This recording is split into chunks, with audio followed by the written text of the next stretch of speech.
Chapter 2. Victor could not help but chuckle as he saw his former captors sitting helplessly. Lizard approached him. "You should come with us, Victor," said Lizard. "Should I?" asked Victor. "Not that I don't appreciate the help, but going back to the shrine unprepared is a mistake." Kirana walked up to them to join the conversation. "Why is that?" asked Kirana. "It's crawling with augments," said Victor honestly. "We know," said the boy as he approached them. "We heard you saved several people from them." Victor gave a surprised look. "Several people?" he asked. "Well, Sig spoke with them," said Jonathan, who also joined in the conversation. Victor suddenly realized that the hospital had other patients, and if this group of people were looking for divine keys and had someone as fast as Lizard to help them, they could have quickly found out about the shrine and tracked him down. "Speaking of Sig, we need to get back," said Kirana. Victor was not happy to be walking all the way back to the shrine with no rest, but meeting other people that shared his parents' vision was compelling. He walked with them. He learned the young boy was actually extremely intelligent. He was named Lucas Flynn, and he was the only one who was interested in conversation while they traveled. Lizard kept scurrying ahead to scout for potential enemies. Kirana was not interested in anything, and Jonathan was interested only in Kirana. Lucas was extremely curious about how long Victor had been searching for shrines and what he had discovered. He confirmed that the symbols on Victor's paper matched his understanding of the symbols corresponding to each of the 9 divine keys. Lucas was curious how Victor had become involved in the search for the shrine, since it was so uncommon.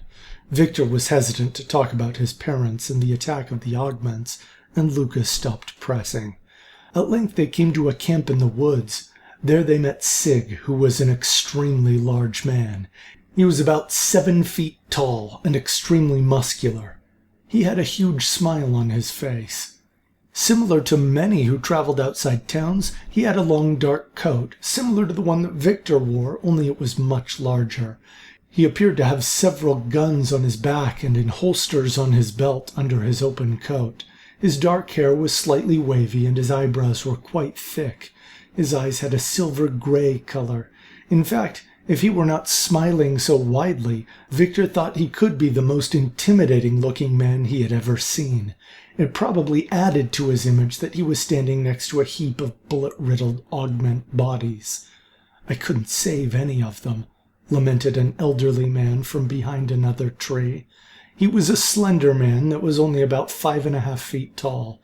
He had gray hair and a well-trimmed gray beard and mustache. He wore a long tan coat, similar to the one that Lizard wore. "We don't want you to save them," said Kirana in a slightly irritated tone.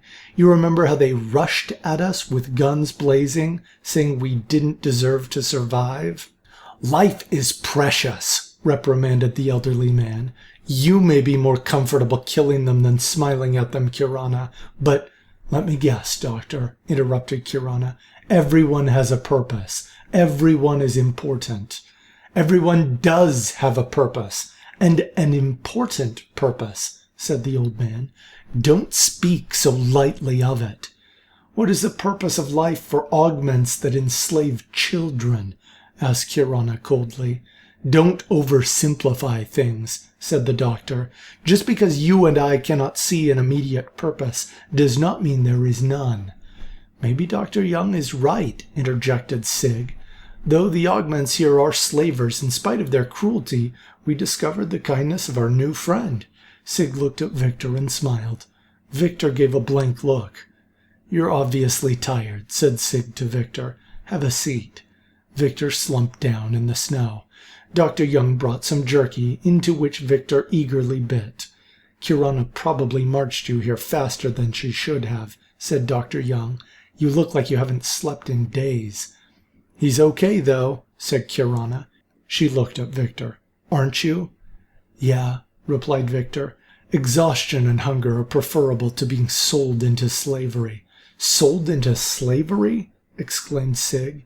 "Felix's goons," said Lizard with his air quotes. "Already?" asked Sig. I think they've learned their lesson, said Lucas with a smile. Jonathan also grinned, remembering the sign they had tied to them after stripping them of their demon keys. Even Victor had to admit that his faith in humanity had increased when he saw demon worshippers on the unprofitable side of the slave trade for a change. I thought it would be some time before we ran into Felix's men, though, said Sig. He was deep in thought. Victor was mildly curious about who Felix was and what they were expecting him to do, but his growling stomach prompted him to keep eating. Dr. Young produced a few biscuits from another pack and handed them to Victor. He nodded in thanks as he bit into one. Ignore them for now, said Dr. Young. What is your name? Victor swallowed his mouthful. Victor Lee, he replied. Pleased to meet you. The pleasure is ours, said the doctor. I'm Dr. Daniel Young. Everyone turned to face Victor, knowing they were about to be formally introduced. And since I don't know what introductions you may have already had, said Daniel as he pointed to Kirana, that is Kirana Sepharvaim. Hey, said Kirana unenthusiastically. Don't let her cold exterior fool you, said Daniel. She's also completely heartless. Whatever, said Kirana. Daniel then pointed at Lucas. And that is Lucas Flynn, said Daniel. Hello, he said with a smile. I'm glad you didn't get sold. Me too, said Victor, returning the smile. In spite of his youth, he is probably the most intelligent among us, said Daniel. Thanks, Doc, said Lucas. Daniel smiled back and then pointed toward Jonathan. And this is Jonathan Knight, continued Daniel. What he lacks in age, he makes up for in hormones. Doctor, said Jonathan as he blushed. Sorry, didn't mean to embarrass you in front of Kirana, said Daniel. He was obviously not sincere, although she wasn't paying attention anyway. Were you, Kirana? Nope, said Kirana. See, said Daniel to Jonathan. Jonathan frowned his disapproval and then turned to Victor. What he meant to say is that I'm the most courageous, said Jonathan with a smile. I don't think so, said Daniel. You aren't even brave enough to ask Kirana out. Doctor, reprimanded Jonathan, I thought you were supposed to do no harm. Daniel shrugged and then pointed at Lizard. I believe you've already met Ulysses Carter, said Daniel. Of course, we all call him Lizard. Yes, said Victor, and I believe I owe you an apology. Maybe you can express your regret by getting us into the shrine, said Lizard with his air quotes. He overuses air quotes, said Daniel. Of course I will help in any way I can, said Victor, but I don't feel optimistic about our chances. Sig stepped up to Victor. I do, he said confidently. Siegfried West, said Daniel respectfully. Of course, we call him Sig. He's the optimist. He always likes our chances. I confess Dr. Young is right, said Sig. I've never been in a situation where the odds were actually impossible. As admirable a quality as it is, wasn't it optimism that let the destroyer put the world in this dismal state? Asked Victor. You are not alone in your assessment, said Sig. The idea that faith made men weak is shared by many. Victor frowned.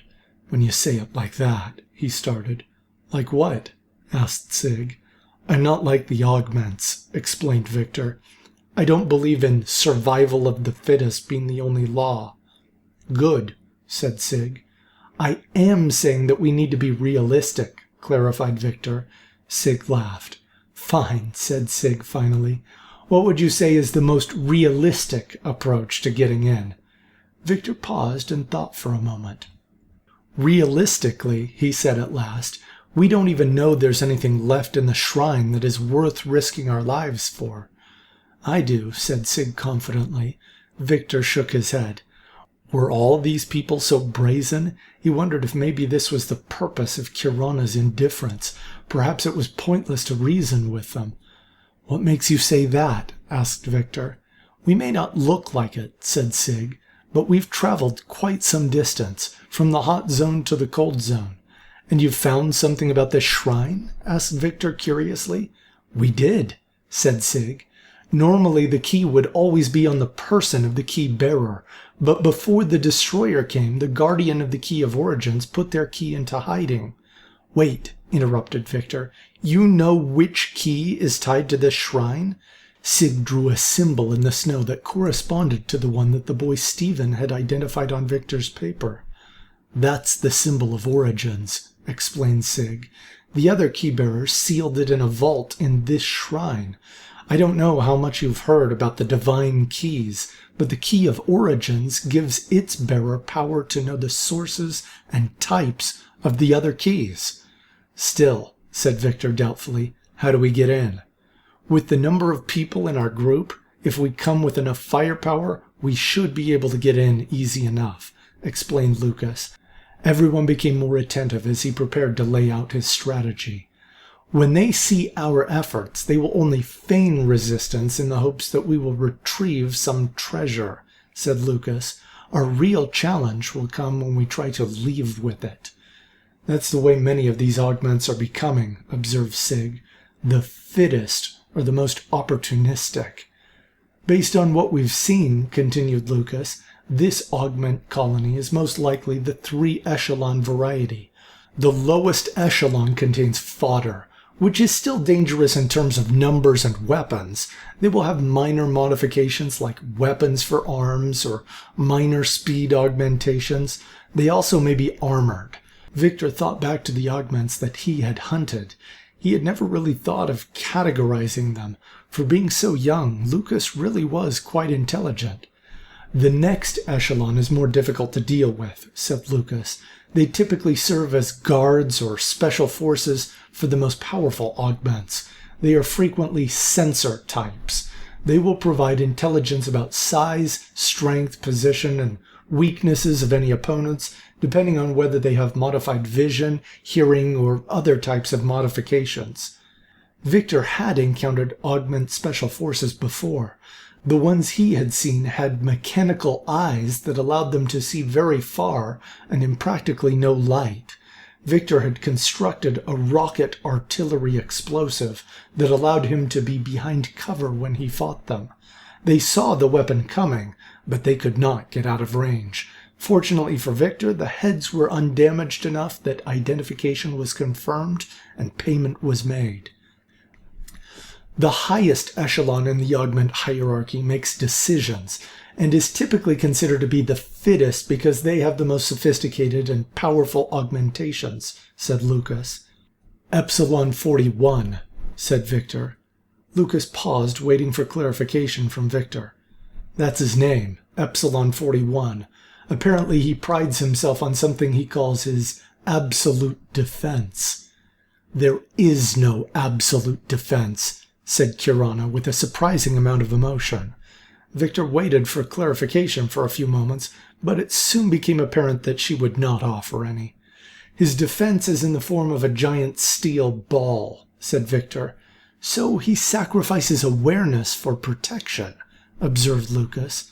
If we can take out their sensors, our odds of escaping with the key increase dramatically. Kirana, said Sig with a smile, it sounds like what we need is a sniper that can remain undetected. Now you're speaking my language, said Kirana as she picked up a long sniper rifle. Sensors may have thermal imaging, Kirana, said Daniel.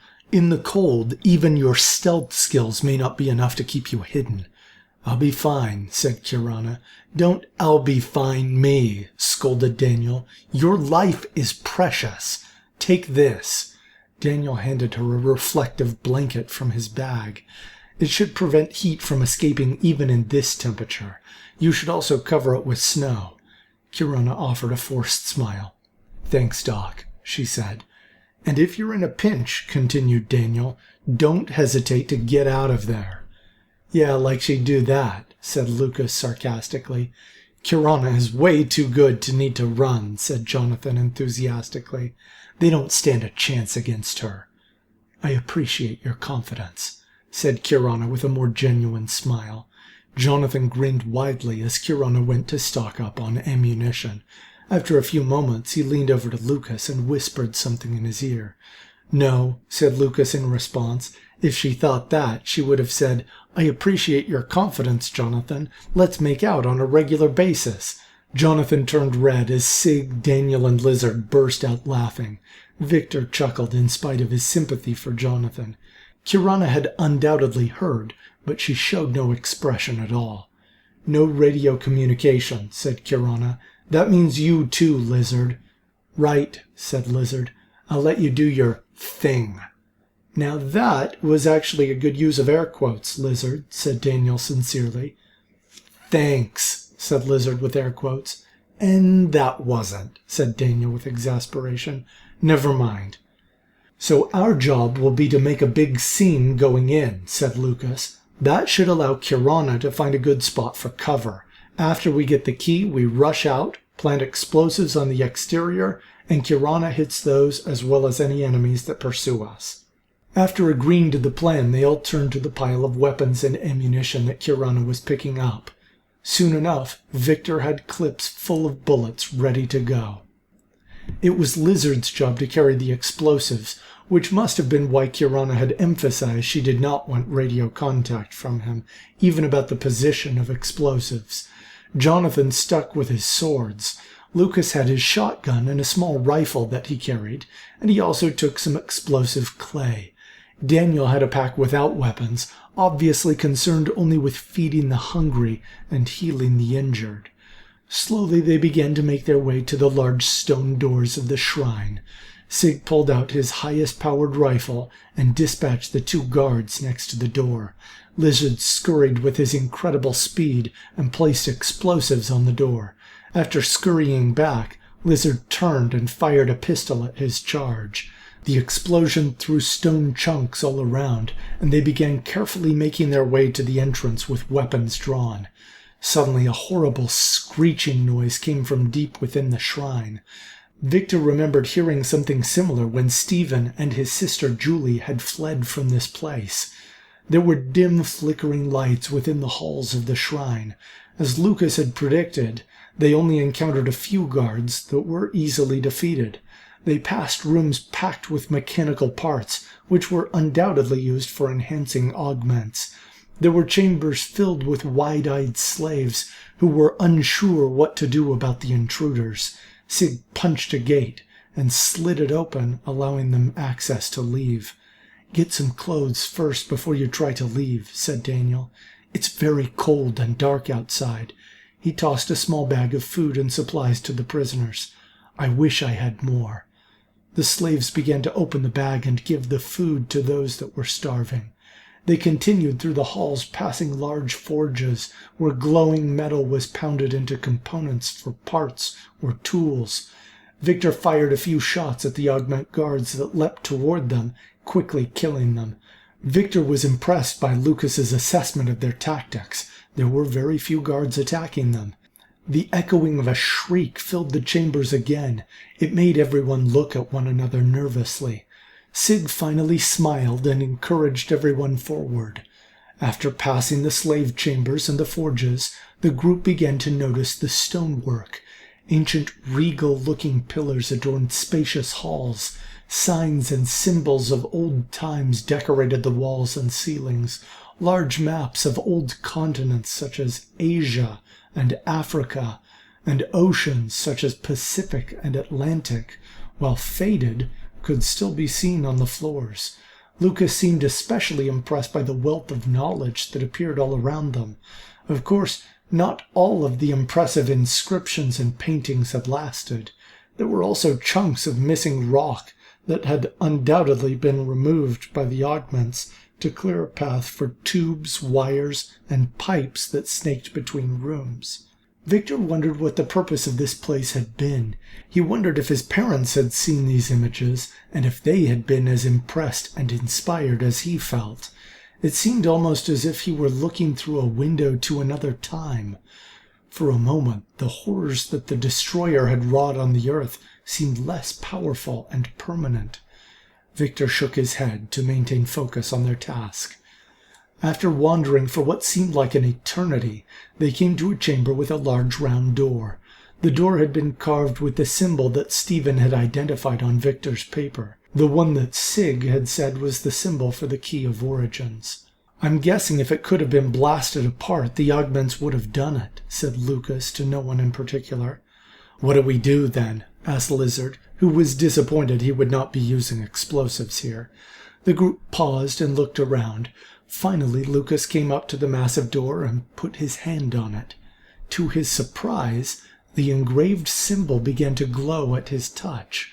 Everyone stood back except for Lucas.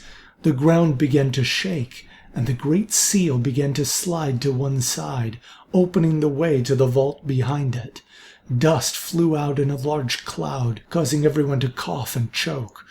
When it settled, there in front of them was a stone pedestal covered in dust.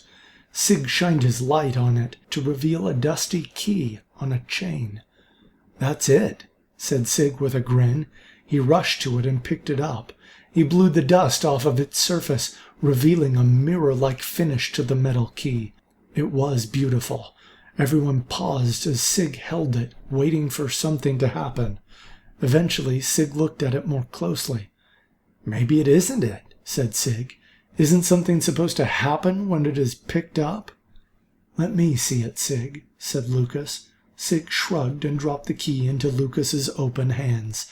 The moment it touched his fingers, the key began to glow blindingly bright. Everyone put their hands up to shield their eyes. After a moment, the light returned to its former level, and the key stopped glowing. "What was that?" asked Sig. "It means I am this key's bearer," said Lucas slowly. "Is it the Key of Origins, then?" asked Victor in awe. Lucas nodded in response. Sig laughed in genuine excitement. Suddenly their moment of celebration was cut short by a loud thud echoing from outside. "We need to get out of here," said Lucas as he put the key around his neck. Now that they had unlocked the treasure of the shrine, the augments were poised to take it from them.